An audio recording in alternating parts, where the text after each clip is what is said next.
Mark Kuntz, Danny Fisher, and Chris Black joined us for the first Sidekicks of the 2020 fall season. They're joining us again tonight from studio. Hey, Mark. Thank you, Claire. As we've gotten the gang back together, socially distanced, of course, as I'm Mark Kuntz, joined by Chris Black, who just got finished calling that exciting girls game, and then Danny Fisher is with us as well. And guys, let's talk about the girls season. We knew Anthony Wayne this year since they graduated so much talent from last year's state semifinal, state runner-up team. We knew Anthony Wayne was going to be losing quite a bit, but certainly the program that Lori Johnson and company have built over in White House, they're still going to be a very competitive team in the Northern Lakes League when we're talking about the girls soccer side. Yeah, so I think Anthony Wayne have had a good start to the season. The likes of Bringano, Lena Unkerford, they're going to be solid for Anthony Wayne. And although they lost quite a bit in their senior class, they've got a good junior, sophomore, and freshman class. And the good thing with Anthony Wayne is they've got a conveyor belt of players coming through as well. But I also think Northview have had a really good start to the season as well. A great 3-0 win over NDA with 2 late goals there, but they look compact with the likes of like Liza Shami in there, dictating the play in there a lot as well, and Mia Creech in goal, who's had a couple of 2 or 3 shutouts already this year as well. So it's going to be an exciting time on the girls' side this year. And Chris, we certainly know Perrysburg is going to be strong in the Northern Lakes League. They got a nice victory tonight over Springfield.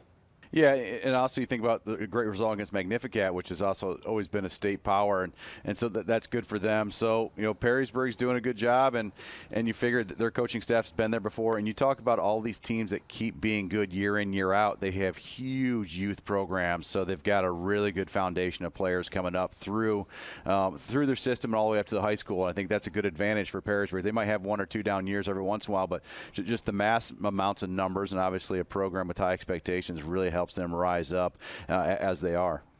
And Chris, when you talk about a program that's good year after year, you got to bring in the Clay Eagles in that discussion. And they're that similar situation as Anthony Wayne, where they graduated quite a bit from last year, but we're not expecting a huge decline from Clay, even though they had so much talent that's gone on to play at the college level at this point.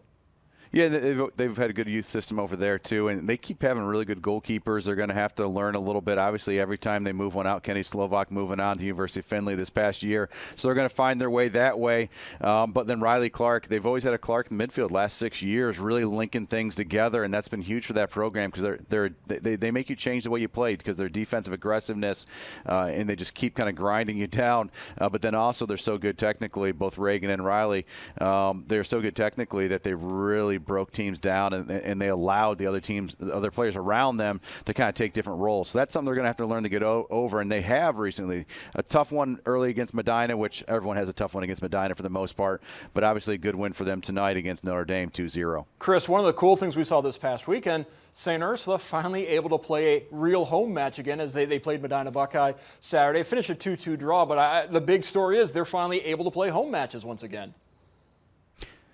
Yeah, they're able to play at home, train at home as well. So that's obviously a good step in the right direction for them.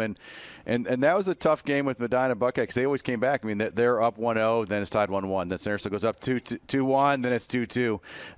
A couple good performances from the other side, Medina Buckeye, but Olivia Delverne, the goal and assist for St. Ursula was big. Katie Gruber getting a goal, moving from center back at the start of the game to ended up moving up top to try to get someone collapsing and really getting to that goal, which St. Ursula had opportunity, but really was not finishing.